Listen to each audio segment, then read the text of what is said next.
주께서 함께하여 주심을 감사합니다. 이 밤에 주께서 친히 말씀해 주옵소서. 예수 이름으로 기도하옵나이다. 아멘. 예, 하나님 말씀 보도록 하겠습니다. 요한복음 1장 1절입니다. 요한복음 1장 1절 한 말씀입니다. 제가 봉독하도록 하겠습니다. 태초에 말씀이 계시니라. 이 말씀이 하나님과 함께 계셨으니 이 말씀은 곧 하나님이시니라. 아멘. 예. 오늘 집회를 이제 앞두고 주님 주신 마음이 있었습니다. 어떤 마음이냐면 이 집회는 은혜가 충만하겠구나. 그 주님이 주신 마음이에요. 그러니까 아무 걱정할 필요 없다 이 말이죠. 네. 그 에스더가 얼마나 귀한 곳인지 여러분 알고 계십니까? 뭐 아는 듯해도 모를 수도 있고 뭐 이래요. 그래서 제가 주님이 주시는 감동을 좀 먼저 나눠야 되겠다. 이번에 대선에서 승리하게 되는 결정적인 요인은 뭐냐 하면 우리 한국 성도들이 다 기도했습니다. 네? 그런데 그 중에서도 특별히 수고를 누가 많이 했냐? 타의추종을 불허할 정도로 애쓰다 다 했지만 그 중에서도 주님의 마음을 가장 잘 알고 순종했던 인물들이 바로 여러분들이다 이 말이에요. 이걸 좀 알고 있었으면 좋겠습니다. 이번 대선에서만 큰 역할을 한 것이 아닙니다. 지난 총선에서도 사실은 굉장히 힘들었습니다. 그런데 에스더에서 역할을 했어요. 제가 그때는 언제 알았냐면 에스더를 모를 때입니다. 에스더를 직접적으로 안 것은 한 달 조금 넘었습니다. 그때 몰랐어요. 그런데 미국 시애틀에서 지저스 암이라는 책을 봤습니다. 보면서 그 책을 쭉 읽으면서 하나님이 이 책을 통해서 역사하시고 계시구나. 대선에서도 도구로 사용된 겁니다. 그래서 에스더에서 하는 이 모든 수고와 헌신, 여러분들 보면 말이죠, 투사입니다. 투사. 그죠? 보통 사람들이 아니에요. 일당 100으로는 좀 모자랍니다. 일당 1000. 이 시대에 하나님이 여러분처럼 이렇게 주님 나라를 위해서 어느 정도가 아니라 목숨을 바치고 헌신하는 자들을 쓰고 계시다. 그 역사의 현장에 있단 말입니다. 그래서 여러분들에게 먼저 선물을 제가 주기를 원합니다. 어떤 선물이냐 하면 지난주 주일날 우리 이용희 교수님께서 서울 큰터에 오셨습니다. 이 서울 큰터에 딱 오시고 오후 예배가 다 마치고 나서 그때까지 생각나지 않던 것이 갑자기 생각이 났는데, 그것이 뭐냐 하면 우리가 이 책이 나오면서 기도했던 것들이 성자다 죽겠습니다 생각난 거예요. 그때 그 순간에 뭐 오랫동안 생각하고 이러지 않습니다. 그 순간에 생각난 거예요. 이때 우리가 이 책에 넣으면서 기도했던 것, 그것이 뭐냐 하면 주님, 이 책이 100만 권이 팔리게 해 주십시오. 그리고 800억을 주십시오. 좀 와닿지 않을 거예요. 근데 그 배경이 있습니다. 왜 100만 권이고 800억이냐 하면, 그때 기도하고 있을 때 부산에 있는 어떤 분이, 목사님이 저한테 이야기를 해줬어요. 한동대 이야기를 해줬습니다. 한동대가 갈대 상자가 나왔는데 그 책이 40만 부, 50만 부 팔렸다. 그리고 그 책으로 인해서 한동대에 공급된 자금이 600억이다. 자, 그러면 우리는 기도를 할 때, 기도는 할 수 있는 거거든요. 40만 건, 50만 건 팔렸다니까 100만 건. 기도할 수 있잖아요. 믿음이 좋은 것 같은데. 예. 그 다음에 600억이라니까 800억. 그래서 몇 년 동안 계속 기도한 거예요.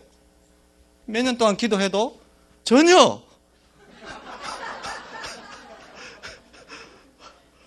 가능성 자체가 없자. 예? 이제 기도도 그냥 안 했습니다. 안 하고 있는데 이영희 교수님 딱 5집회하고 나서 그게 생각났다는 거예요. 자, 그러면 이걸 생각나게 하신 분은 누구겠냐 이 말이에요. 그렇죠? 예? 자, 성령님은 생각나게 하신 분입니다. 그러면 왜 생각나게 하실까요? 그걸 기도하라고. 기도하면 애쓰다 아닙니까? 그죠? 기도하라고. 또 왜 기도하게 하실까요? 이루시려고. 눈치가 있어야 됩니다. 신앙생활에서는. 근데 그 순간적으로 제가 100만 건, 800억 들어오면은 이 선교를 일으키려고 했었습니다. 그런데 제가 순간적으로 교수님한테 제가 100만 건 들어오는 수익 애쓰더 드리겠습니다. 예? 특히 복의 근원 출판사를 일으키겠습니다.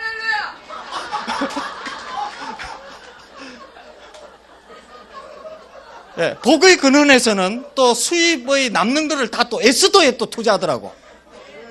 다 연결되어 있어요. 그래서 출판사가 일어나려면 한 책이 일어나야 됩니다. 100만 건이 넘어야 돼요. 그러면 그 책을 통해서 하나님이 역사를 일으킵니다. 그리고 그로 인해 들어오는 돈은 얼마입니까? 800억. 그거 다 에스더에 드리겠습니다. 왜 이야기를 하느냐 하면 나도 인간인데 아깝지 않겠습니까? 그죠? 그러니까 이게 다 녹음되는 거거든요. 그러니까 녹음되는 거니까 증거물로 나중에 남기기 위해서 정직하게 지금 성령이 주시는. 왜 제가 그 마음이 들었겠습니까? 에스더를 만나면서 제가 에스더 하는 사역이 너무 감동적이었습니다. 잠도 안 자요. 어떻게 된 인물들인지. 금식은 밥 먹듯이 합니다. 어느 정도까지 해야지. 정도를 넘어섭니다. 그러니까 감동이 안 되겠습니까? 그리고 저는 이 정도 해야 제가 만족이 됩니다. 여러분까지 정도 해야 제가 만족이 되지. 그 이하로 하면 절대 만족이 안 됩니다. 그래서 너무나 귀한 에스더를 만났기 때문에 모든 것을 다 주고 싶습니다. 그러나 줄 것이 하나도 없습니다.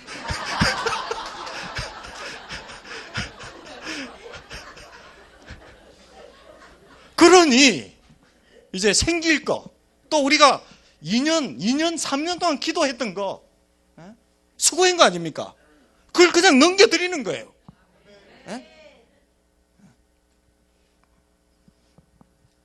하나님은 이번 집회를 기획하셨습니다.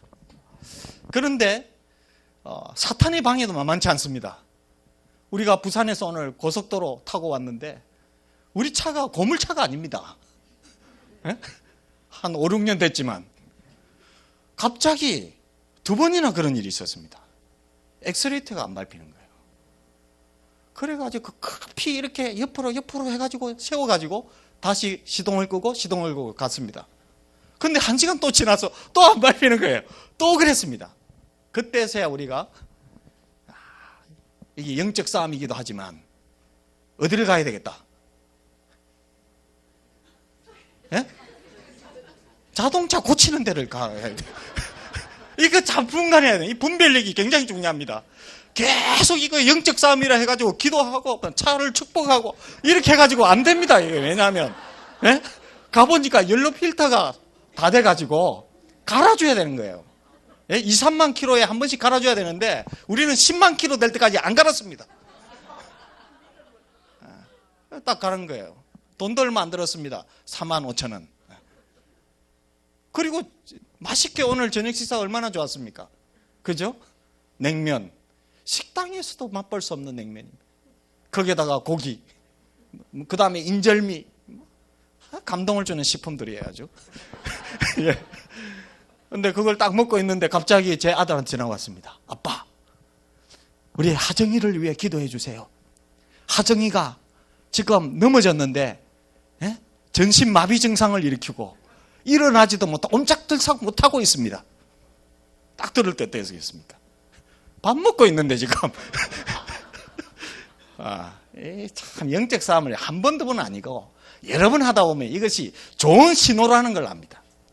그래서 내가 밥 먹으면서 나사렛 예수 이름으로 명하노니 회복될지어다. 딱 그리고 끊었습니다. 그러면 어떻게 된 거예요? 치료가 된 겁니다. 눈으로 꼭 봐야 됩니까? 안 봐도 되는 것입니다. 이 사탄은요, 어떻게 하든지 집회가 되려고 그러면 방해를 하는데 이 방해가 필요합니다. 왜냐하면 좋은 사인이다 이 말이죠. 얼마나 은혜를 베푸시려고 나를 공격하고. 지금까지 저는 공격을 별로 안 당해요. 왜 안 당했냐 하면, 아니 사탄도 공격이 통해야 할 거 아닙니까? 아무리 공격해도 요동치 않으니까. 거의 공격이 없었는데 이 에스더를 만나면서 제가 힘들어지고 있습니다.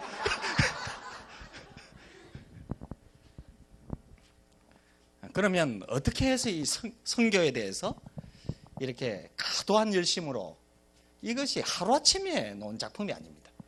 그래서 항상 집회 때 이럴 때는 선교 이야기밖에 못하니까 이 배경, 어떻게 해서 이 한 인물이, 선교에 미친 한 인물이 탄생하게 되었는가, 이걸 들어야 되거든요. 그걸 듣고 싶어 하는데도 없고 또 꼭 선교 이야기만 해달라고 그러고. 근데 우리 영희 교수님 탁월성이 있어요.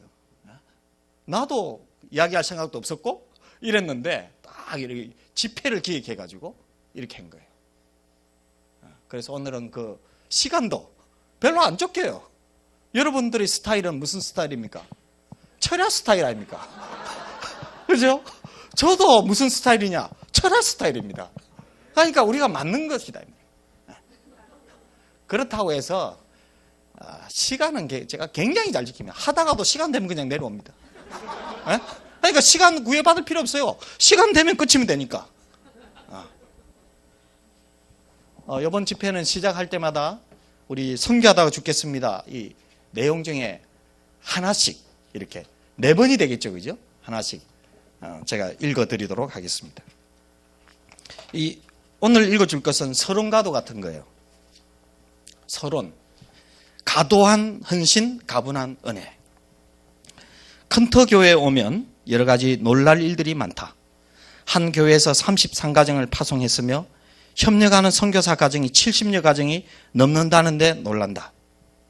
이들을 돕기 위해 매달 약 3천만 원이 넘는 규모의 재정이 지출된다. 2009년 8월 기준. 그런 교회의 성도가 70명 남짓이라면 충분히 놀랄만하지 않은가. 그러나 아직 끝이 아니다.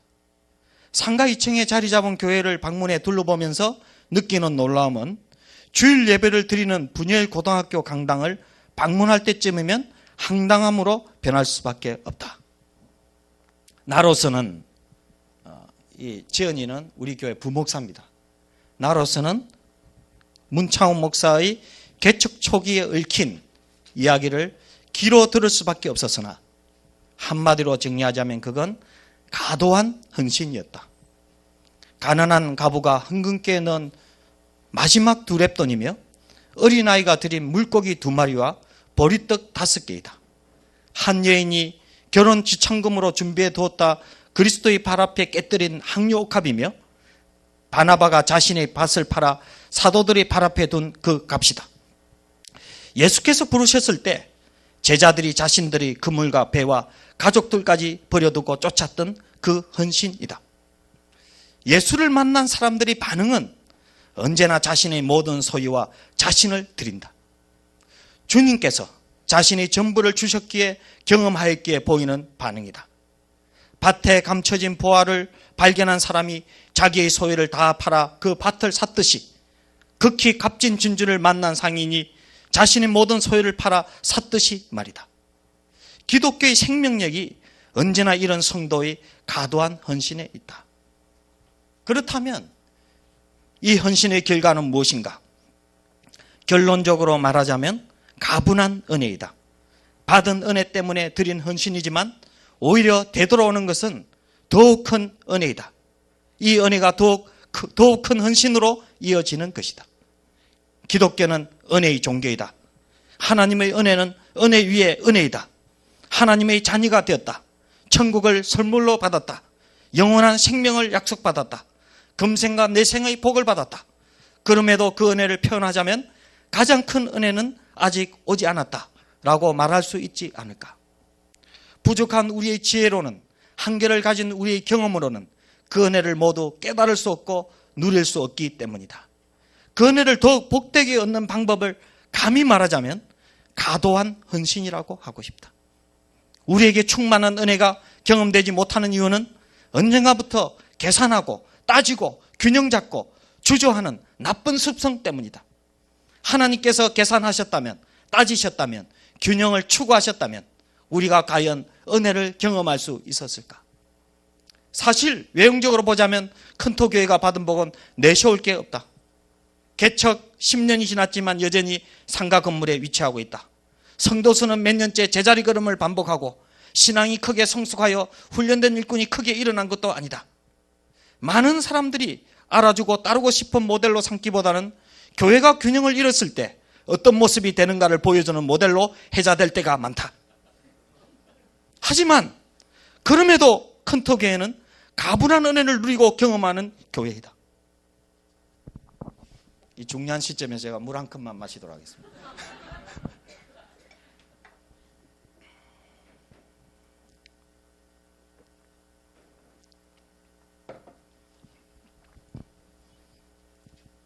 하지만 그럼에도 큰토교회는 가분한 은혜를 누리고 경험하는 교회다.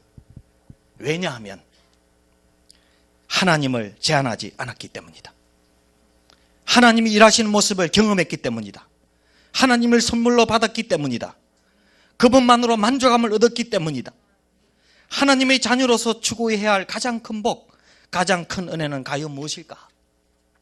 돈일까? 건강일까? 혹은 명예일까? 교회가 추구해야 할 가장 큰 복, 가장 큰 은혜는 과연 무엇일까? 교회의 성장일까? 풍족한 재정일까? 교회 건축일까? 아니다. 하나님의 자녀로서, 하나님의 교회로서 누릴 수 있는 가장 큰 복과 은혜는 바로 하나님 자신이다. 그 하나님의 고귀한 성품과 일하심을 옆에서 지켜보고 함께 동행함을 경험하는 것만큼 가분한 은혜가 또 있으랴. 이렇게 제가 집회 시작할 때마다 하나씩 친절하게 읽어드리도록 하겠습니다.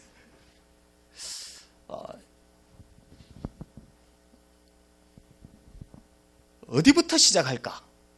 이것도 어떻게 했겠습니까? 기도입니다. 기도를 딱 하니까 고등학교 졸업할 그 당시로 돌아갑니다. 지금으로부터 30년이 넘었습니다. 고등학교를 졸업하는 그 당시에 참 한 번밖에 없는 인생인데 이 인생을 어떻게 가치 있게 살 수 있는가? 이걸 고민하게 하셨습니다. 이것이 고민이 되었습니다. 그런데 아무리 생각해도 어떻게 가치 있게 사는 것에 대해서 답이 없었습니다. 그런데 제 마음속에 있었던 것은 무엇이 있었냐면요, 마음에 왠지 모르는 공허함이 있었습니다. 뭐로도 채워질 수 없는 외로운 말이죠. 가슴이 뻥 뚫린 것 같은 그런 마음들이 있었습니다. 그래서 그때 어떻게 생각했냐면 어떻게 가치 있게 살 것인가, 이것보다도 내 마음의 공허와 이 외로움과 허전함을 어떻게 채울 것인가, 여기에 집중하게 했습니다. 그렇게 하면서 이제 고등학교 3학년을 졸업하고 재수를 하게 됐습니다. 재수를 하지 않고 인생을 논할 수가 없죠. 그러니까 마음이 외로우니까 공부도 하지만 뭘 해야 되겠습니까? 제가 고등학교까지는 모범생이었습니다. 그러니까 모범생은 여자를 안 만납니다. 안 만나고 못 만나고. 그렇지만 이성에 대한 이성을 만나면 외로움이 해결되지 않을까? 이런 기대감이 있죠. 그래서 재수를 하면서 여성들을 만나기 시작합니다. 여기서 노는 여성들이 노는 것은 한 명으로는 안 됐습니다. 그렇지만 이게 노출이 되면 안 되죠. 이 사람도 만나고 저 사람도 이렇게 되면 안 되죠. 그러니까 치밀한 계산하에. 그래서 하루에 한 2명 정도씩 이렇게 한 명 헤어지고 또 한 명 만나고 이렇게 한 1년 정도 이렇게 열심히 만났는데 저는 이 외로움 때문에 외로움과 이런 것들이 해소될 줄 알았어요. 그런데 집에 와보면 더 괴로운 거예요. 오히려 머리만 아픈 거예요. 왜 아프냐? 이 여자 저 여자 만나도 보니까 어떻게 해서 서로 들키지 않도록 이렇게 해야 되고 그 다음에 이미지 관리라는 게 있잖아요. 더 힘든 거예요. 더 힘든 거예요. 여성들도 만나기 전에는 동경의 대상이 있지만 만나고 보니까 굉장히 괴롭더라고. 생각하는 게 얼마나 복잡한지. 그래서 이거 아니구나 이렇게 생각해서 이제 서울로 이제 대학을 오게 됩니다. 서울 오니까 더 외로운 거예요. 밤하늘의 별을 봐도 더 외롭고 나이 20살밖에 되지 않으니까 더 외로우니까 그때 뭘 했냐 하면 그 당시에 지금은 많이 안 하지만 당구를 열심히 쳤습니다. 그러니까 하숙비가 올라오면 거의 당구비로 탕진할 정도로 어느 정도로 우리가 열심히 했냐면 또 시골에서 올라온 사람들이 몇 명 있어요. 또 촌티나는 사람들이 몇 명 있어요. 그런 사람들이 모여가지고 막 엄청나게 열심히 쳤는데 심지어는 당구장이 정전이 되면 촛불을 켜고 치고 그 다음에 돈이 떨어지면 못한다고 생각했는데 그게 아니에요. 외상을 또 해주더라고요. 외상. 그렇게 열심히 쳤는데 당구는 많이 올랐습니다. 나하고 같이 쳤던 사람은 30으로 시작했는데 500까지 올라갔는데 나는 200 아무리 해도 하여튼 안 되는 거예요. 그때 제가 열심히 했던 이유는 어떤 것이냐면 어떤 한 일을 열심히 하면 뭔가 이 외로움과 공허함들이 해결될 줄 알았습니다. 해결되지 않고 돈만 더 나가는 거예요. 사실. 나중에는 외상값 물어줘야 되고 그래서 이거 아니구나. 그래서 이제 2학년 때부터는 하숙을 했습니다. 하숙을 하면서 하숙생들 우리가 나가는 시간은 밤 12시입니다. 밤 12시에 뭐하러 가냐? 술 마시러 나갑니다. 이 술 마시면 말이죠. 마실 때는 좋습니다. 해롱 정신이 또 이렇게 뭔가 몽롱한 참 괜찮아요. 왜냐하면 사람이 제정신으로 산다는 거 현실을 똑바로 직시하고 살면서 할수록 인생이 그렇게 고달픕니다. 그래서 어느 정도 좀 뭔가 모르게 취한 듯하게 사는 거 좋았습니다. 그런데 그렇게 한 1년가량 진행이 되면서 새벽에 아침에 일어나면 더 외롭고 더 쓸쓸함이 몰려오는 거예요. 나는 나름대로 이 공허한 마음들을 채우기를 원했지만 이거로는 답이 없다라는 걸 알았습니다. 그럴 즈음에 부산에서 한 소식이 들렸습니다. 우리가 이남이녀인데 제일 위에 누나, 그 다음에 형, 그 다음에 누나, 내가 막내입니다. 그런데 우리 형이 딱 한 명 있는데 이단에 빠졌다는 거예요. 애청교라고 여러분 아시죠? JMS. 네. 그래서 이거 심각한 거예요, 사실은. 그래서 부산에 딱 와서 만나보니까 말이 제법 그럴듯해요. 그리고 나는 성경을 하나도 안 보는데 성경의 구석구석에 있는 걸 다 이야기하더라고. 뭐 태양이 멈추는 이야기라든지, 예? 하여튼 서선지서 있는, 지금으로 딱 보면 분명히 이단인데 말은 맞고 분간이 안 되는 거예요. 우리 가족 중에 분간할 수 있는 사람은 아무도 없었습니다. 나를 포함해서. 우리 가족들의 신앙 상태를 그때 딱 보니까 교회를 가주는 사람들. 교회를 자원해서 가는 것과 가주는 것과는 천지 차이입니다. 문제가 심각한지 알지만 아무도 여기에 대해서 답변할 사람이 없는 거예요. 우리 가족 중에서. 그래서 초점을 어디에 맞췄냐면 내가 먼저 믿음이 좋아져야 되겠구나. 이렇게 된 거예요. 내가 믿음이 좋아지려면 어떻게 해야 됩니까? 뭘 봐야 돼요?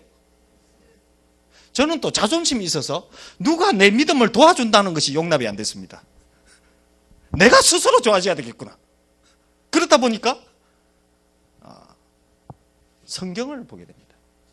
이때가 이제 대학교 2학년 겨울방학 때부터 이제 열심히 공부를 하면서 마음을 잡고 마음은 외롭고 공허하지만 그 다음에 이 성경을 보면서 내 믿음이 좋아지는 것이 더 중요하겠구나.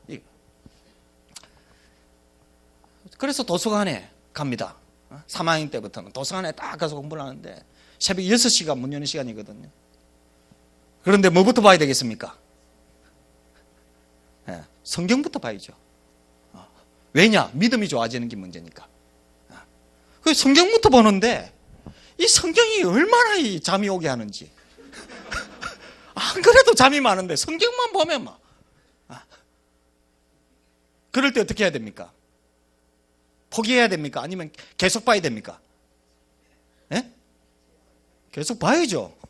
왜냐하면 다른 것에서 답이 없으니까. 한번 속눈썹 치고 한번 성경을 보기 시작해요. 성경을 보면서 내 인생에 있어서 많은 답이 해결되는 거예요. 3개월 지나서부터는. 그런데 그 중에서도 특별히 내 공허한 마음들이 있죠. 이것이 전도서에서 해결이 되더라고요. 전도서 1장 2절에 보면 헛되고 헛되며 헛되고 헛되니 모든 것이 헛되도다. 인생이 그런 거예요, 사실은. 그런데 헛되지 않은 게 뭐가 있냐? 그것이 전도서 12장 13절에 이야기합니다. 이의 결국을 다 들었으니 하나님을 경외하고 그 명령을 지킬지어다. 이것이 사람의 본분이니라. 그러니까 헛되지 않은 건 하나밖에 없는 거예요. 하나님을 경외하고 그 명령을 지키는 거예요. 이것이 헛되지 않은 인생이라는 걸 딱 알게 된 겁니다. 그러면 이 공허한 문제는 어떻게 해결을 받았나? 이 전도서 때에 대한 이야기가 나오죠. 그죠?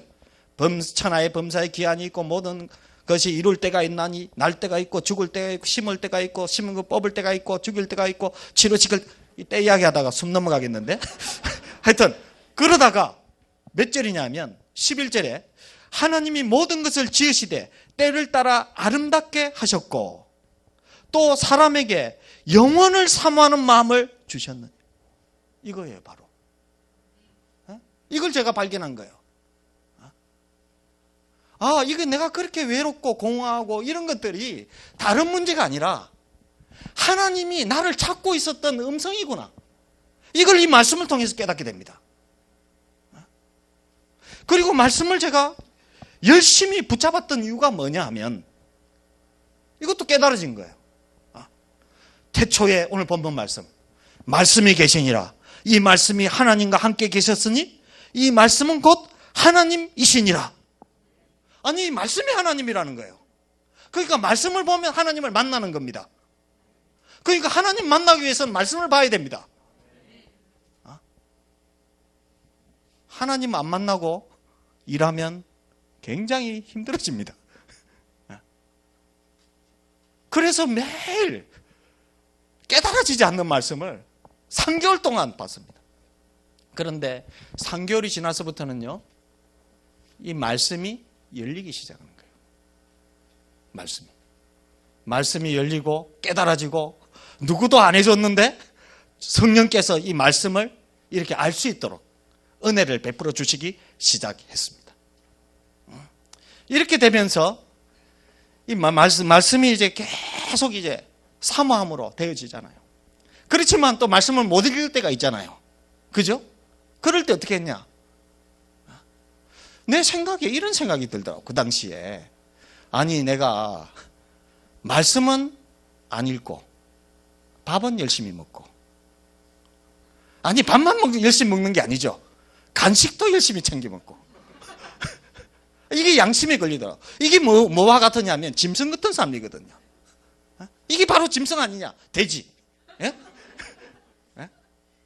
내가 양심적이지 못한 삶을 살아도 되겠나? 그래서 말씀을 안 봤을 그때 제가 굶었습니다. 금식인지도 몰랐어요. 내가 양심적으로 이렇게는 살 수 없다. 하루 종일 굶었어요. 그러니 그 다음 날은 얼마나 말씀을 향해서 달려가겠습니까? 말씀 때문에 굶은 건 딱 하루에 하루. 근데 그것이요, 지금까지 말씀을 계속 보게 된다. 이렇게 말씀을 열심히 보고 있는 중에 하나님이 하나의 아이디어를 딱 줬습니다. 어떤 아이디어를 줬냐면 우리 형을 끄집어낼 전략. 뭐냐 하면 남자는 여자에 약하다. 그러면 내가 말해도 잘 안 듣고 내가 오히려 더 헷갈리고 이러니까 믿음이 좋은 자매를 택해가지고 그 자매를 통해서 우리 형을 끄집어내면 되겠다. 이런 전략이 딱 생긴 거예요. 그래가지고 수소문해가지고 기도하고 뭐 이러면 수소문해가지고 천사와 같은 자매, 믿음도 좋고 성품도 좋고 외모도 있고 이 세 가지가 갖춰져 있던 자매를 소개해 주었습니다. 저희 형이 소개를 해준 거예요. 회심의 미소를 지으면서 말이죠. 이제 돌아오겠지. 근데 몇 개월이 지나서 소식이 왔는데 그 자매가 빠졌다는 겁니다.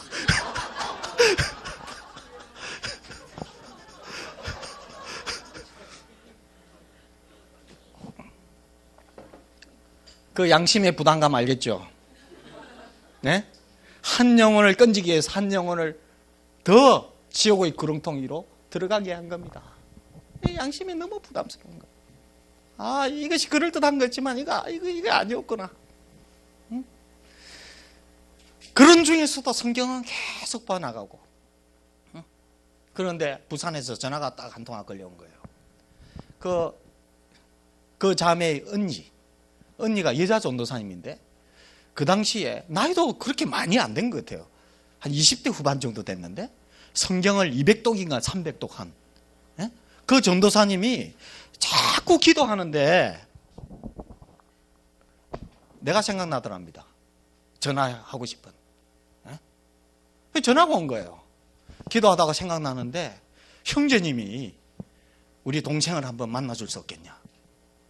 안 그래도 마음에 큰 부담을 가지고 있는데 내가 만나러 가야죠. 그렇지만 만난다고 해서 뭐가 되겠습니까? 그렇지만 그것도 기도 중에 왔다고 하니까 만나러 왔습니다. 만나러 왔는데 이 자매가요 딱 보더니 이야기할 생각을 안 하는 거예요. 대할 마음이 없다는 거죠. 그러니까 그 여전사님이 나한테 이렇게 했습니다. 아니, 형제님이 먼저 기도하십시오. 기도부터 하십시오. 그때나 지금이나 제 대표 기도는 짧습니다. 대표 기도는 짧게, 개인 기도는 길게. 은혜가 안 됩니까? 이걸 못하고 개인 기도는 짧게 하는 사람이 대표 기도가 길어진단 말이에요. 왜 이렇게 되느냐 하면 너무 오랜만에 기도하니까 이거 굉장히 곤란한 겁니다, 사실은. 그러니까 주님을 만나니까 감격이 되니까 청중들은 생각도 안 하고 그때 짤막한 기도를 했습니다. 주님, 뭐가 옳은지 판가름 나지 않습니다. 하지만 대화를 할 수 있도록 도와주십시오. 딱 기도에, 그 짤막한 기도에 그 자매가 고개를 탁 쳐든 거예요. 한번 해보자 이런 거예요. 이단에 빠진 사람들요, 이단에 빠질 만한 이유가 있습니다. 그만한 사정이 있지 않겠습니까? 그래서 그러면 먼저 이야기 한번 해보십시오. 뭐 말도 안 되는 소리를 한 2시간 동안 이렇게 한 2시간, 3시간 동안 이야기를 하는 거예요. 이야기를 들어주는 게 굉장히 중요합니다. 이야기를 들어주니까 그 다음에는 형제님이 한번 이야기를 한번 해보고 이런 모양이에요. 그래서 내가 나는 그때까지만 해도 여성 앞에서는요, 얼굴이 빨개지고 떨려가지고 말이 안 나오는 그런 상태였거든요. 누구 앞에서 무슨 이야기한다는 것이 도무지 너무 힘든. 그래서 같이 동행을 하다가도 내가 있는지 없는지를 모릅니다. 왜냐하면 워낙 말을 안 하고 얌전하니까. 그런 스타일이었다고, 그때까지. 그런데 내보고 이야기를 해달라는 식으로 이렇게 제스처를 하자 나도 모르게 그때부터 이야기가 됩니다. 이야기가 되는데 내가 이야기하는 게 아니에요. 분명히 압니다. 완전히 몇 시간 동안, 수시간 동안 그 말이 쏟아지는데 말씀이 엄청나게 쏟아지는 게 말씀이 한 3시간이 흘렀을까요? 그 자매가 이단에서 나오는 역사가 나타납니다. 저는요, 인생에서 이런 기쁨을 처음이었습니다. 인생에 있어서. 아니, 세상에 이렇게 기쁠 수가 있나? 세상에. 이렇게. 그래서 그때 그 고속버스가 나온 지 얼마 안 됐을 때인데, 그레이하운드라고 있었어요. 있었는데, 고속버스 타고 서울로 올라가는데, 내 마음속에 그 천국이 임한 거예요. 엄청 기쁘고 흥분되고. 그게 딱 생각해 보니까 주님이 천국에서 이렇게 기뻐하는구나. 한 영혼이 돌아오는 거대. 특히 이단에 빠진 영혼. 그때가 대학교 4학년이었습니다. 그래서 대학을 졸업하고 내가 작정했죠. 이 지상에 있는 이단들을 싹쓸이 해야 되겠다. 그래서 이름을 붙인 게 뭐냐면 이단 박멸의패입니다. 이단 박멸의패. 소장은 냅니다. 자, 누구 한 사람 없으니까 내가 일단 소장으로. 그때 이제 부산 내려와서 사역이 시작이 됩니다. 다른 거 없습니다. 그냥 말씀 하나로 그냥 사역이 시작되는데, 그 자매가 또 너무 좋은 진리다 이래가지고 끄집어 간 자매가 또 있었습니다. 두 사람을 끄집어냈습니다. 또 그 다음에 그 사람이 또 데리고 간 사람이 있어요. 몇 사람들. 그런데 원리를 세웠습니다. 어떤 원칙을 세웠냐면, 영혼을 끄집어낼 때 금식을 하자. 왜냐하면 하나님은 능력이 많으신데 내가 준비 안 되면 안 되겠다. 내 때문에 안 돌아오면 안 되지 않습니까? 그러니까 내가 금식을 하자. 그리고 또 하나는 엄청나게 집중 기도를 부탁하자. 이 두 가지를 했습니다. 지금 보니까 에스더에서 하고 있는 거예요. 지금. 그런데 그렇게 해가지고 수십 명이 돌아옵니다. 수십 명이. 그때. 그것이 첫 사역입니다. 그래서 영적 전쟁, 영적인 전쟁에 있어서 어떻게 싸워야 되는가, 그때 배운 것 같아요. 목숨을 걸어야 된다. 한 영혼을 건지기 위해서는 목숨을 걸지 않으면 절대 안 되는 일이었습니다. 그렇게 이 사역을 3년 정도 합니다. 이렇게 사역이 시작되면서 내 진로 문제를 두고 기도하게 되죠. 내가 그때까지 고시 공부를 했는데 고시 공부를 계속 할 것이냐, 아니면 사업을 할 것이냐, 아니면 신학을 할 것이냐. 그때만 해도 이 사람이 신령하니까 주위 사람들이 자꾸 신학을 하라고 협박하는 사람들이 있어가지고, 그래서 무척산 기도원에 올라갔습니다. 무척산 알죠? 그죠? 무척 높은 산? 무척산에 올라갔는데 그곳에서 이제 3일 금식을 작정하죠.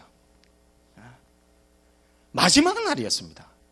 마지막 날, 이 무척산 기도원은요, 지상에서 가장 높은 산 기도원이 있습니다. 그게 우리 기도원 중에서는 올라가는데 그 당시에 2시간이 걸렸어요. 근데 그 마지막 날 성경을 보다가 꿈을 딱 꿨는데, 꿈속에서 일어난 일입니다. 꿈속에서 내가 무척산 기도원에 보니까 마대자루 아시죠, 여러분? 마대자루에 돌무더기들을 많이 넣고 이런 것들로 인해 가지고 이렇게 마대자루가 쌓여 있었습니다. 근데 마지막 날 꿈을 꿨는데 내가 이제 내려가려고 하는데 마대자루를 쥐고 다시 내려가는 꿈이었습니다. 그랬더니 왜 제가 기도를 하게 됐냐면, 그래도 제가 고시 공부를 하고 행정부를 변화시키고 정말 하나님 앞에 쓰임 받으려고 하는데 부산에 내려가 하는 일이 뭐냐? 저희 아버지 밑에서 부전시장, 시장에 배달하는 일을 맡았다 이 말입니다. 그러니까 이게 자존심이 허락하지 않는 거예요. 그 가면은 또 상인들이 얼마나 거칩니까? 말도 반말이고, 그 다음에 수금하러 가면 돈도 안 주고. 그러니까 이게 이 나의 정체성에 대한 어려움이 있었던 거예요. 내가 이 일을 계속 하다 보면 누가 나한테 시집 오겠나? 이런 생각도 있었고, 그 다음에 이렇게 하다 보면 안 차는 거예요. 한쪽으로는 이단들을 끄집어내는 일을 하면서.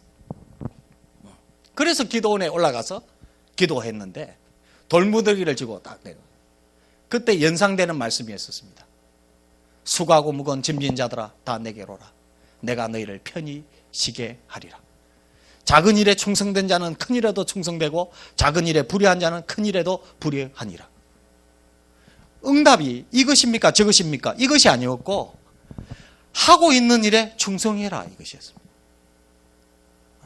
답이. 그러니까 뭘 하라는 것입니까? 명색이 사업이지만 부전시장에서 배달하고 수금하는 그거 계속 하라는 것이었습니다. 근데요, 억지로 했습니다. 그랬더니 1년도 안 돼서 공장 사장이 되게 했습니다. 처음 들어봤죠? 40명, 50명을 거느리는. 그때는 또 뭐가 고민이었냐면 한 번도 취직을 한 적이 없어요. 공장을 경영해 본 경험이 없습니다. 사람을 다루어 본 경험이 없습니다. 그때는 또 경영에 대해서 고민이 또 일어나요. 그렇게 하나님이 이렇게 한 단계 한 단계 이렇게 인도했는데, 공장을 시작하기 전에 참 운전을 면허증을 따야 되겠다.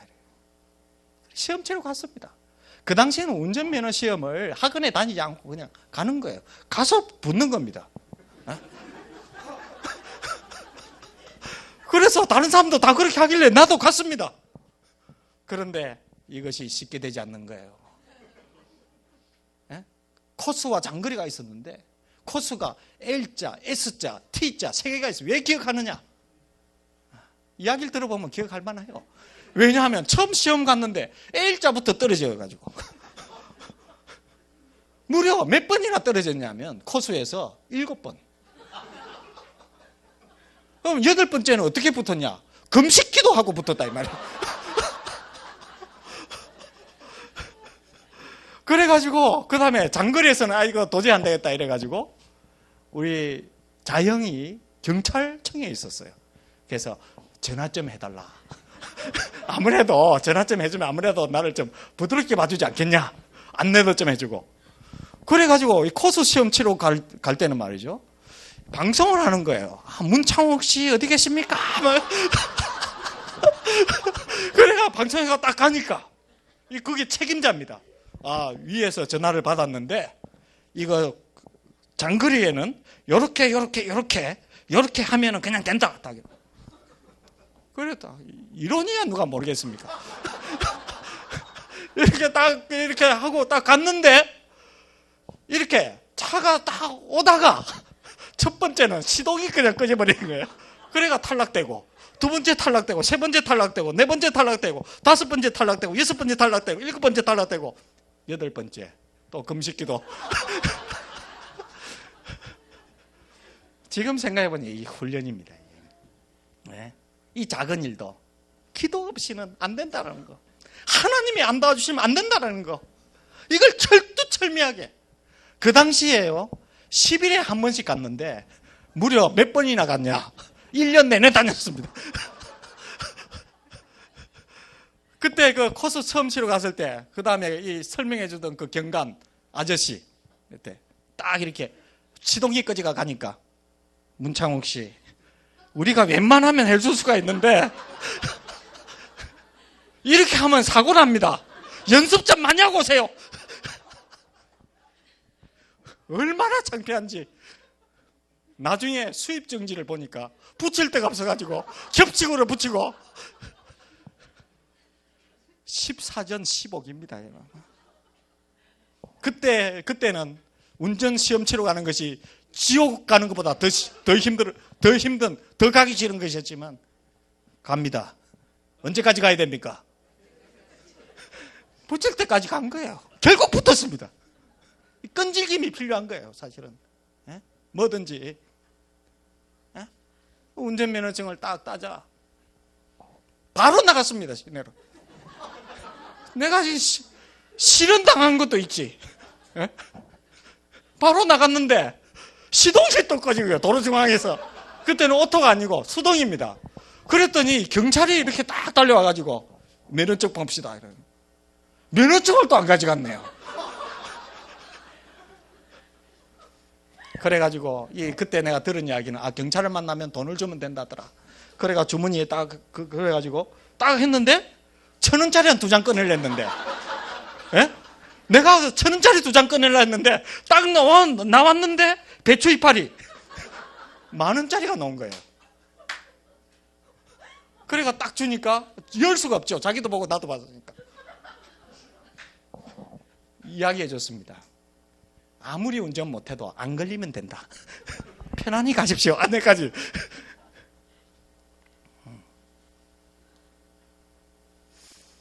이렇게 훈련이 되는 중에 우리 교회 또 그 모교회 청년회를 또 가보니까 엉망진창이에요, 한마디로.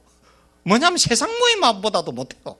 만났는데 뭐 세상 이야기밖에 안 하는 거예요. 그래서 제가 청년회 질서를 잡았습니다. 왜냐하면 숫자도 뭐 3명, 4명밖에 안 오니까, 나이도 다 어리고 이러니까 너희들 일로 와봐 딱 해가지고 말투부터 고쳐라. 그리고 이게 교회 모임이냐 세상 모임이냐, 말씀을 이야기하자 우리. 그래야 은혜가 되지. 그래서 오빠 언니 이런 거 하지 말고 형제 자매 이렇게 부르고, 그래가지고 그때부터 청년의 사역을 또 이단 박멸회를 하면서 청년의 사역을 또 겸직을 한 거예요. 그야말로 평회원으로 시작했다가 1년 하니까 탁월한 능력이 인정받아서 압도적으로 회장이 됩니다. 그리고 몇 년 지나지 않아서 청년의 부흥이 나타나요. 40명, 50명. 그러니까 말씀 다른 거 뭐 훈련받은 것도 없습니다. 그냥 말씀대로 하면 되더라. 그러다가 나이가 이제 28살이 되는 거예요. 28살이 되면서 기도를 했습니다. 주님, 외롭습니다. 아니, 이거는 영적인 거 말고 육적으로 너무 외롭습니다. 배우자를 허락해 주시면 안 될까요? 짧은 기도였습니다. 그랬는데 그 기도가 하고 얼마 되지 않아서 우리 교회에 새 성도가 한 명 딱 들어온 거예요. 보기에도 도도하게 생겼어요, 아주. 네? 그래가지고 새 성도 딱 왔길래, 그때 다른 거 아니고 그냥 말씀 충만했거든요, 말씀이. 뭐 입에서 나가는 건 다 말씀이니까. 지금도 그렇지만. 그래가 말씀을 딱 나누는데 이 자매가 딱 이렇게 가슴에 큐피트의 화살 같은 게 딱 꼽힌 거예요. 에? 저 남자를 제 신랑감으로 주십시오. 이렇게 된 겁니다. 에? 사람들은 뭐 제가 막 따라다녀가지고 결혼한 줄 아는데 절대 그렇지 않고 에? 이 미모의 이 여자가 말이죠. 딱 이렇게 꼽힌 거예요. 그래서 그때부터 작정 기도를 시작한 겁니다. 30일 동안. 저 남자를 주시든지 아니면 내 마음속에서 그 불타오르는 그 마음을 걷어가시든지 이렇게 된 거예요. 저는 또 전략이 있지 않습니까? 왜냐하면 자매는요, 마음에 들면 마음을 주면 안 됩니다. 그러면 잡힙니다. 그러면 어떻게 해야 됩니까? 다른 사람한테 관심을 가지는 거예요. 그러면 더 애타하거든요.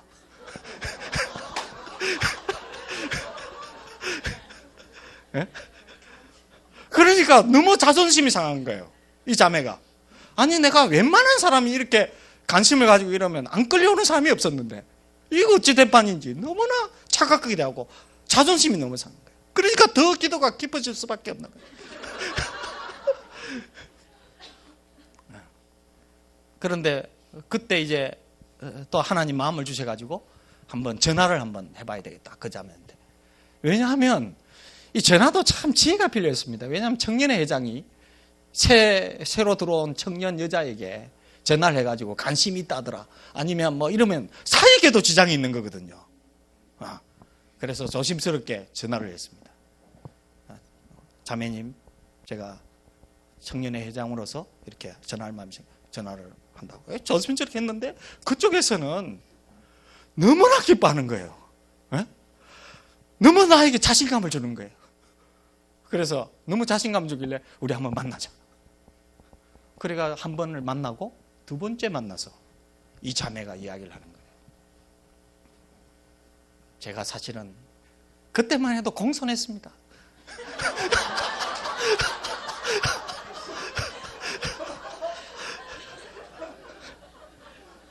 제가 사실은 회장님을 보고 이 말씀을 나누는 우리 담임 목사님한테 전화 와도 회장님 이렇게 했습니다. 결혼하고서도 한동안 오래 가야 되는데 그때 이야기가 이런 이야기였습니다. 회장님을 보고 말씀을 나누는 순간 제 마음속에 저 사람을 주시면 이런 마음이 너무 솔직한 거예요. 그러면서 기도 지금 하고 있는데 하면서 더 이상 말을 못 잇는 거예요. 왜냐하면 여성으로서 이런 걸 또 이야기한다는 게 쉽지 않잖아요. 그러면 제가 뭐라고 이야기하겠습니까?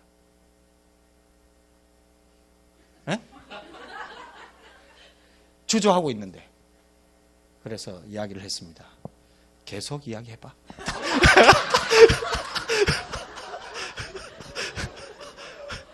나는 또 기도 제목이 있었거든요. 뭐냐면 내가 이야기하지 않도록 상대방이 이야기하도록.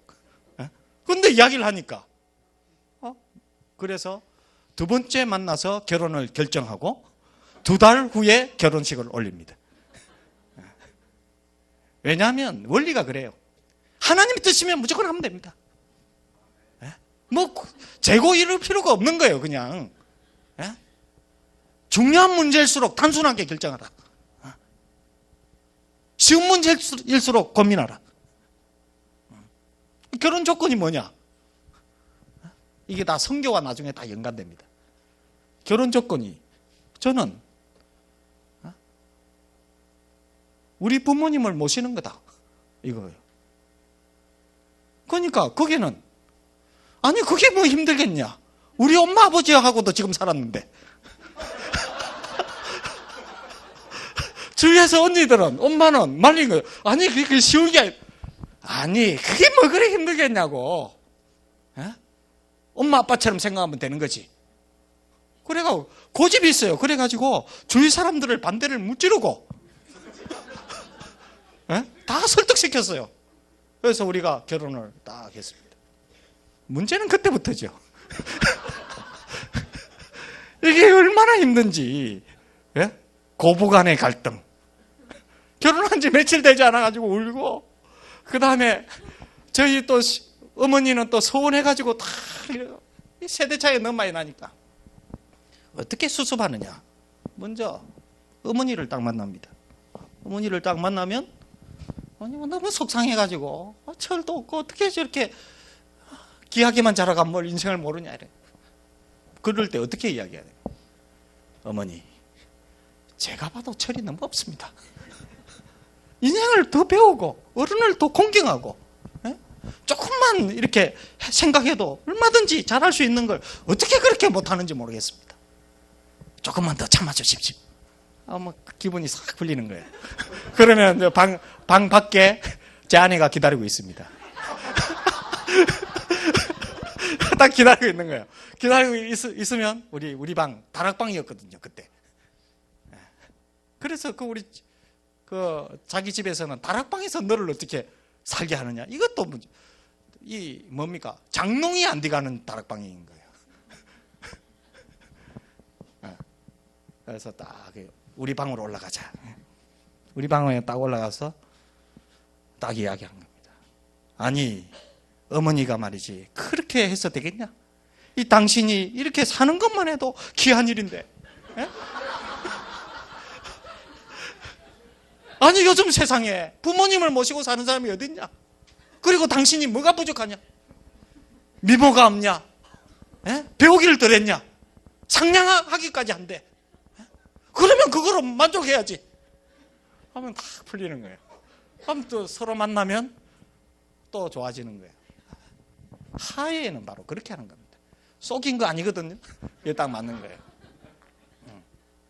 이렇게 하다가 이제 하나님께서 사업을 짓게 하셨습니다. 참 영적인 일에는요, 기도가 필요하다는 거예요. 말씀이 도전이 된 거예요. 창세기 12장. 아브라함이 갈 바를 알지 못하고 주님의 명령에 따라 움직였잖아요. 그래서 주님께서는 저희 부부에게 중국으로 갈 마음을 주셨습니다.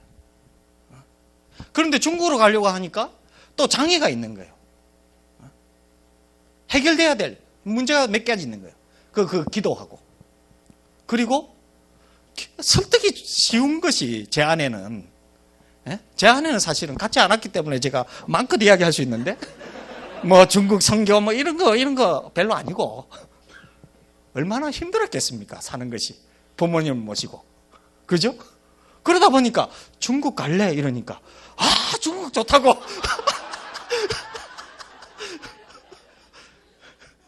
네?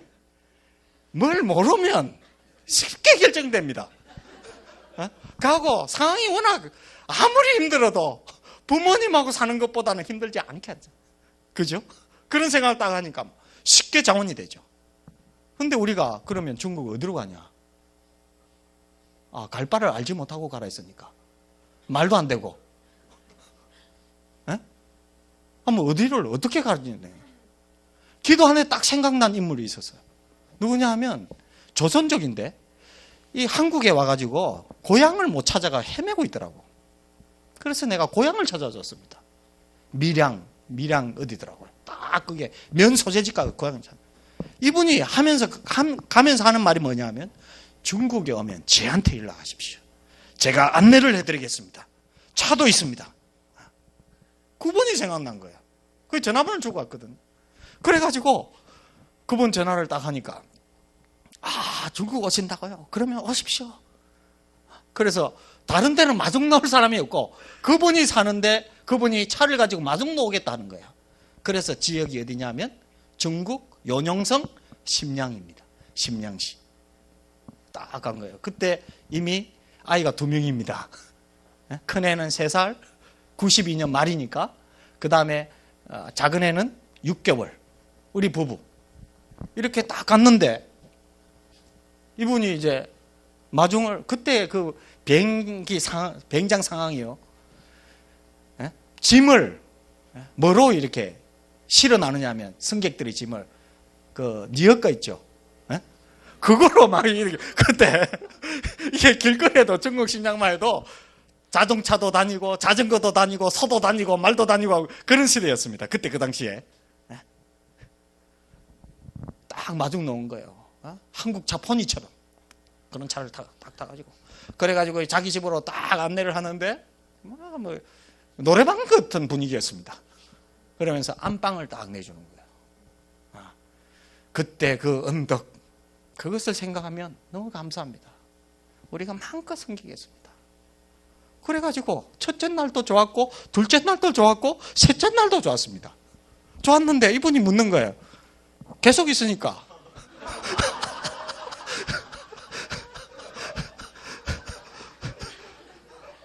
아니 별다른 계획이 없으십니까? 우리는 가라고 해서 온 거고 그 다음에 여기 왔고 그 다음에는 무슨 계획을 가질 수 없다. 그러니까 이분이 그때부터 자기가 바빠진 거야. 이러다 보니까 그리고 계속 복음을 전하거든. 복음. 왜냐면 복음 그때 뭘 모르고 말이죠. 공사는 간부인데 뭘 모르니까 일단 복음을 전하니까. 하여튼 복음을 전하는 데다가 뭐 도저히 다른 계획이 없으니까 이분이 수소문에서 알아본 데가 어디냐면 심양 연영대학이었습니다. 연영대학에 외국인들을 가르치는 어학연수반이 있다고 하더라. 어학연수반이 있는데 그곳에 가서 기숙사에 거주하면서 공부를 하면 어떻겠냐. 그때는요, 이 중국이 전세 뭐 이런 거 없는 때입니다, 그냥. 너무 초창기라. 그래서, 그게 또 좋았어요. 그래서 짐을 다 싣고 애들 딱 데리고 연영대학으로 갑니다. 딱 갔는데 대학원장이 받아주기로 약속을 다 했어요. 했는데 우리 아이들이 뭐 울고 그 다음에 뛰어다니고 뭐 이러니까 마음이 확 변한 거예요. 여기서는 기숙사에서는 공부하는 곳이기 때문에 이 아이들이 이렇게 같이 있을 수 없다. 그때 말이죠. 그러니까 짐을 다시 실은 거예요. 근데 우리도 눈치가 있지. 아무리 둔하지만 그 집에 간다는 것이 얼마나 부담 주고 힘든 겁니까? 그분은 단순하게 그냥 오라고 한 건데 며칠이 딱 기도한 거예요. 주님, 이거 어떻게 된 일입니까? 갈 바를 알지 못하고 가라고 하셨고 나는 왔는데 어디에도 거처할 데가 없고 말은 통하지 않고 이거 어떻게 하란 말입니까?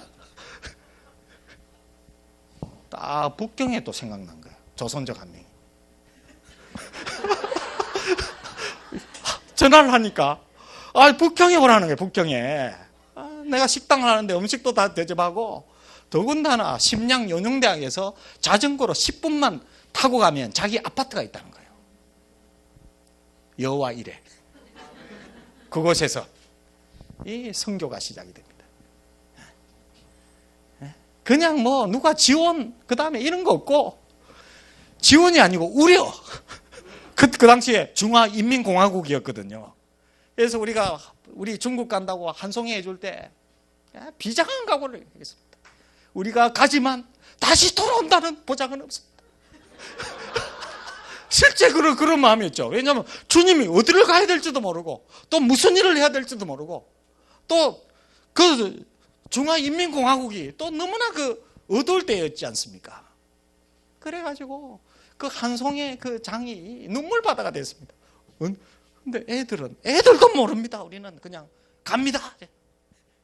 비상한 각오로 떠났는데 있을 곳이 없고 그랬지만 또 여호와 이레로 그 연영 심양대학에서 이제 전도하고 이렇게 영혼들을 구출하는 이런 일을 이제 하게 된 거예요. 그러면서 제가 선교사를 이해하게 된 거죠. 선교사가 이런 거구나. 참 외롭고 힘든 거구나. 아무런 지원이 없어도 그냥. 그리고 1년 만에 중국에서 나왔어요. 이거는 뭐 왜 나왔냐 하면 돈을 떼가지고 그때까지만 해도 참 뭔가 모르게 뭘 생각했냐면 구질구질하게 이렇게 후원받고 이런 거 말고 그냥 자비량으로.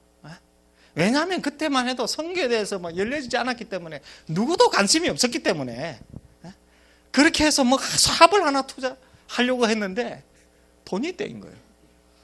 그러니까 생활도 안 되는 거예요. 그럼 어떻게 삽니까? 기도하는 거예요. 중국 땅에서. 한국에는 돈 빌릴 때가 있죠. 중국 땅에는 안 그래요. 빌릴 때도 없습니다. 아는 사람도 없습니다. 그런데 이 1년 동안 그것도 초창기에 돈이 잘렸기 때문에 돈이 처음부터 힘든 거예요. 재정적으로. 근데 하나님이 그 무에서 유를 창조하시는 하나님의 역사를 거기에서 이제 철저히 경험하게 된 거예요. 그러니까 가능성이 없는 것이 좋습니다, 여러분. 어느 정도의 가능성이 있으면 그걸 붙잡으려고 하지. 전혀 가능성이 없으면 정말 하나님밖에 안 보이고 하나님을 의지한다는 거예요. 그 1년 동안 하나님의 공급으로 우리 내 가족이 살았다는 거예요. 그리고 이제 중국 땅에서 다시 주님이 주신 마음이 뭐냐면 내가 이제 신학을 해야 되겠다. 그때까지만 해도 신학하는 거에 대해서 우리 부모님 굉장히 싫어했고 제 아내 그거 처음 결혼 조건이 딴 게 아니고 목회자가 안 되는 것이 결혼 조건이다. 딱 하나. 왜냐하면 신령하고 역사가 나타나니까 목회자가 딱 될 것 같거든요. 그러니까 나는 하나의 결혼 조건이 뭐냐면 부모님 모시는 거. 제 아내는 무엇입니까? 예? 신학 안 해가지고 목회자가 안 되는 거. 이 결혼 조건이었는데. 근데 그 사이에 실현과 연당을 당하면서 어떤 마음이 들었겠어요? 이제 앞길을 막으면 안 되겠구나. 더군다나 내가 사업을 한다면 사업을 해가지고 된 사업이 하나도 없습니다. 그러니까 사업을 한다니까 뭐 주위 사람들이 다 뜨는 거예요, 이제는. 차라리 사업보다는 신학을 해라. 이렇게 된 거예요. 이렇게 된 거예요. 아니, 돈은 없애지 않지 않느냐. 저 안에도, 주님이 주신 마음이 있어가지고, 돈도 떼이고, 또 막 이렇게 어렵고, 하나님, 이제는 뭐, 우리로서는 살만한 가능성과 힘이 없다. 이렇게 된 거죠. 그래서 마음이 다 하나가 돼가지고, 제가 신학할 수 있도록 인도해 주었습니다. 하나님 인격적인 분이시죠. 네? 그러니까 억지로 이렇게, 또 제 마음속에서도 내 능력의 한계, 내가 뭔가를 한다는 것이 불가능하고 내가 열심히 할수록 주위 사람들 더 괴롭히고 어렵게 하는 현장들이 이제 있기 때문에 나도 더 겸손히 이제 주님을 더 알아가야 되겠다. 그래서 뭐 목회자가 된다라기보다는 먼저 겸손히 그 다음 행보는 주님께 맡기고 하나님의 뜻을 구해야 되겠다. 이렇게 되고 제 아내도 그 마음이 하나가 되어주고 아이들은 어리기 때문에 전혀 의사를 물을 필요가 없고 우리 부모님들도 아주 참 이제 어쩔 수 없이 한영하는 분위기로 그래서 신학교를 들어가게 되죠. 신학교를 들어가게 되는데 개척은 그때부터 하려고 했습니다.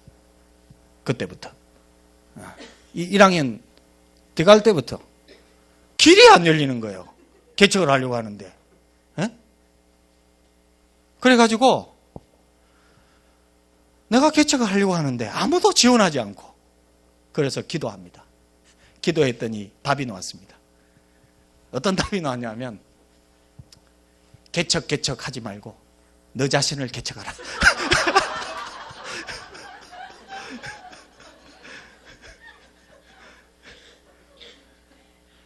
참 이렇게 선교하는 교회를 하기 전에요. 무수한 시련과 연단, 이런 것들이 있었고, 지금 보니까 다 훈련. 요즘은요, 이 선교지에 가면 담임 목사님이 온다고 그러면 다 두려워합니다. 왜 두려워하느냐 하면 자기 기준으로 하거든요. 예를 들면, 북경에서 이제 10년이 됐는데, 이제 10년이나 됐으니 이제는 후원을 끊고 이제 자립해야 되지 않겠냐. 그거 보러 온 거예요. 그런데 그게 모르는 거죠. 한국적인 시각으로 이야기한 거예요. 그렇게 하다 보니까 담임 목사님들이 오히려 선교를 더 힘들게 할 수 있는 모르니까.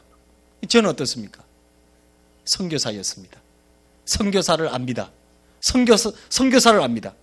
이 선교사도 그때 딱 보니까 3가지 종류가 있더라. 선교사도.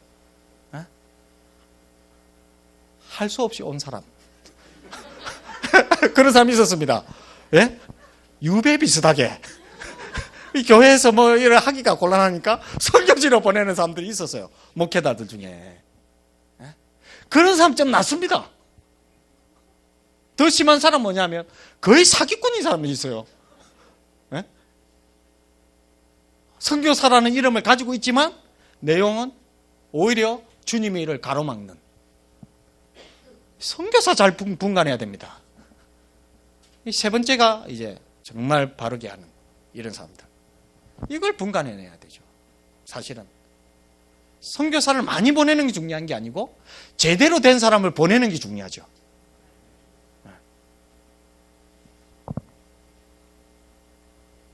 아니 지금 시간 된 거죠, 그죠? 네. 네? 아, 45분까지. 네.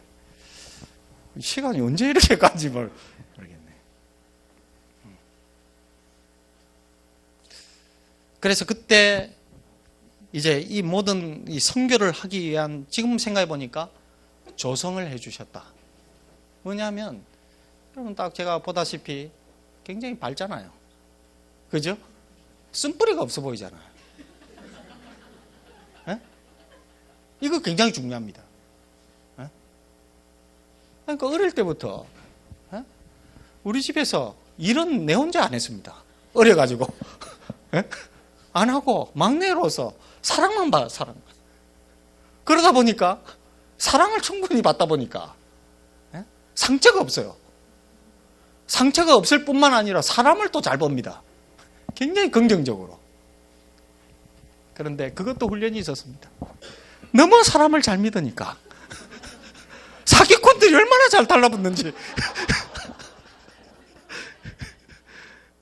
너무 좋은 것도 문제더라는 거예요. 선하게 살아야 되죠. 그러나 그것보다 또 한 단계 더 필요한 것이 분별력을 가지는 거예요. 그러니까 사업을 할 때도 이 사업이 아니고 자선사업이에요, 자선사업. 왜냐하면 주님이 기뻐. 주님이 기뻐하는 일은 무조건 했으니까. 그러니까 사업도 안 되고 실제로 사업도 못하고 이렇게 된 거죠. 그러니까 이제 문을 닫는 지경까지 이렇게 된 거죠. 그러나 그것까지도 하나님은 사용하시는 도구로 만들어 주시더라는 거죠. 그래서 보면 우리가 지금 딱 생각해 보면 어릴 때 그 지나온 가정들 말이죠. 이런 가정들이 하나도 빠짐없이 주님이 사용하시는 도구가 된다는 거예요. 네? 특히 북한 선교 이 부분에 더 열린 것이. 제가 북한 사람 아닙니까? 그러니까 그게 무슨 말이냐면 제 부모님이 북한에서 오셨습니다. 평안북도 제 아버님, 평안남도 제 어머님 이렇게 오신 거예요. 네? 오셨는데 네? 왜 오셨냐? 6.25 때문에 왔습니다. 피난 온 거예요. 네? 부산에까지 오신 거예요. 그러니까 우리가 어떻게 태어났냐? 6.25가 없었다면 태어나지도 못했다. 네? 역사적인 것들이, 역사적인 어려움들이 때에 따라서는 우리의 아픔이지만 그러나 하나님이 그걸 사용하셔서 하나님의 일을 진행하시더라. 이것입니다. 하나님께서는요, 우리 모든 그 부분들이 그냥 이렇게 돌아가는 것이 하나도 없습니다. 사람의 발걸음은 여호와께로 말미암나니 사람이 어찌 자기 길을 알 수 있으랴. 다 하나님께서 인다. 제가 준비되는 과정에 가장 확실한 준비가 뭐냐 하면 말씀이었습니다. 그러니까 이 청년에서도 청년을 일으키고 이렇게 했던 것이 뭐냐 하면 다른 게 아니고 말씀 하나가 딱 깨달아지면 이걸 지키려고 어느 정도로 노력했냐면 목숨을 걸었습니다. 말씀. 왜냐하면 말씀 하나에 열쇠가 있거든요. 그러니까 말씀 하나를 제대로 못 지키면 다른 것도 다 안 되는 거예요. 그러니까 우리가 말씀이 이렇게 딱 깨달아지면 그 말씀을 그냥 붙잡고 지켜야 됩니다. 거기에서 하나님이 주시는 길들이 있는데 이거는 어렵고 이거는 무리가 되고 이거는 하기에 너무 복잡하고 이거는 다른 사람들 눈치가 보이고 이렇게 되면 안 되는 거예요. 그러니까 청년 때부터 준비를 시킨 게 뭐냐 하면 그냥 말씀. 그리고 말씀을 깨달아지는 대로 그 다음에 무엇입니까? 순종. 그것이 결국에는 하나님의 사람이 되도록 또 하나님의 일을 하도록 준비시키는 과정이었다라는 것이죠. 그래서 이 말씀, 태초에 말씀이 계시니라. 이 말씀이 하나님과 함께 계셨으니 이 말씀은 곧 하나님이시니라. 내 인생이 어떻게 지금까지 생존했냐? 다른 게 아니고 하나님이 생존케 해주셨고, 요즘도 보면 저 남미에서 오는 선교사님 딱 만났는데, 아니 목사님 아직까지 살아계십니까? 벌써 죽을 줄 알았다는 거예요. 그렇게 무모하게 하다가. 그런데 아직까지 살아있는 것이 바로 하나님의 은혜인 것이죠. 그래서 이 말씀을 붙잡고 사는. 그러니까 많은 어려움들, 시련, 이런 것들 다 있었지만 그것이 별로 어렵지 않았던 것은 그럴 때마다 하나님의 살아있는 말씀이 있었다는 거예요. 그리고 그 말씀이 나를 인도했다는 것이고, 그 말씀 앞에서 다른 것 절대 타협하지 않고 그 말씀을 순종함으로 나아갔다는 것입니다. 그것이 결국 이렇게 선교를 정말 미치도록 하게 하는 계기를 만들어 주었다는 거예요. 하나님은 말씀이십니다. 그래서 이 말씀을 붙잡고 나아가는 인생은 선교를 조성하는 인생이에요. 환경을 만드는 인생이고, 또 하나님께서 그 사람을 쓸 수밖에 없는 인생이고, 이곳이냐 저것이냐 이것도 아니에요. 알고 보면 우리가 처한 이곳에서 말씀을 순종하는 그 자리에 있느냐, 이것입니다. 이것이 있을 때 하나님은 역사를 일으킬 수 있다. 제가 에스더를 만나면서 다른 거 아닙니다. 하나님 마음을 아는 것 같아요. 이곳은. 그죠? 왜 큰 소리로 안 하는 거예요? 아까 그렇게 큰 소리로 하더니. 예? 예? 말씀이나 삶이 너무 진지해서 너무 좋아서 그렇습니다. 아, 또 진지하면 또 그렇게 되는 겁니까?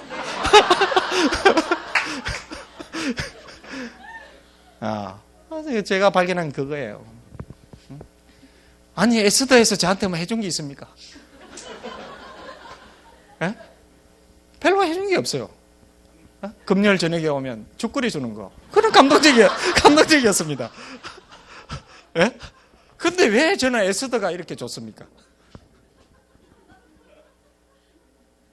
왜 그러는 거예요? 예? 나는요, 내 마음에 좋아하는 대로 움직이지 않습니다. 굉장히 중요한 원리죠. 내가 결혼할 때도 끌리지 않는 것이 다른 게 아니에요. 내가 좋아하는 대로 내가 결정하지 않는다는 거예요. 왜냐하면 내 마음을 내가 믿을 수 없다는 거예요. 그러면 배우자 누가 선택해 줘야 되고 누가 마음에 들어야 되냐? 하나님이 마음에 들어야 되고 하나님이 선택해 줘야 된다는 거죠. 그래서 그때 내려놨습니다. 그때부터 내려놓고 주님 선택해 주십시오. 저는 순종하겠습니다. 그러나 걱정은 됩니다. 마음에 안 들면 어떻게 되는 겁니까? 그렇지만 주님의 뜻이라면 순복할 마음까지 주십시오.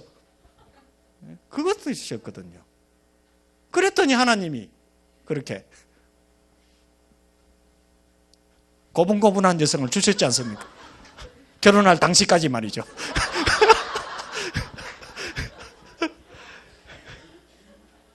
이 뭘 말하는 거예요? 하나님이 마음을 주시는 대로 움직인다는 거예요. 그런데 이상하게 이 에스더는 만난 지 얼마 되지도 않았는데 이 사랑에 빠진 거예요. 내 혼자 원사이드가 된 거예요. 예? 이영희 교수님 딱 보기만 봐도 좋은 거예요. 동성애이 이런 거 아닙니다.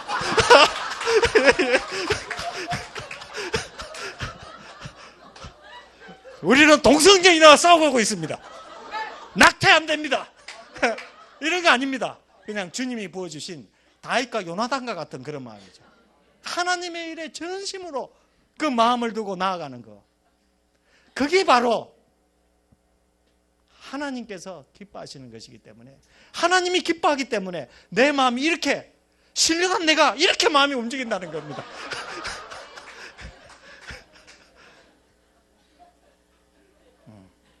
그거예요. 그것입니다. 다른 거 아닙니다. 그래서 내가 선물을 줬잖아요. 800억. 그 다음에 채권. 이게 굉장한 선물이에요. 그날 밤에 잠이 안 왔습니다. 2, 3년 동안 기도한 걸 그냥 넘겨주다 보니까 너무 서운해가지고 잠이 안 왔지만 마음을 고쳐먹었습니다. 왜 고쳐먹은지 아십니까? 우리 교회보다도 에스더가 더 잘하겠다. 이 확신. 이 확신이 있었습니다. 이 교회는요, 또 돈이 있으면 안 돼요. 돈이 있으면 복잡해집니다. 없음 가운데 해야 됩니다. 교회는. 그래서 우리는 처음부터 끝까지 돈 한 푼도 없습니다. 아니, 말하면 실천을 해야 되잖아요. 돈이 있는 걸 견딜 수 없어 합니다. 그리고 돈이 없어야 마음이 평안합니다. 무조건 주님의 나라를 위해서 다 써버려야지 마음이 편안. 잠을 잘 수 있는 거예요. 그런데 에스더는 다른 것이 아니고 정말 필요한 일에, 주님의 마음에 있는 일에 싸우잖아요. 다 보니까 얌전해 보이는데 데모하고 막 피켓 들고 아니 뭐 나갈 만한 사람도 별로 없는데 하여튼 막 끈질기게 전화하고 또 바꾸고 막 끈질기게 하잖아요. 많은 사람이 아니거든요. 그런 하나님의 마음을 품고 나아가는 한 단체. 제가 선교단체를 한두 군데 알고 있겠습니까? 수십 군데는 됩니다.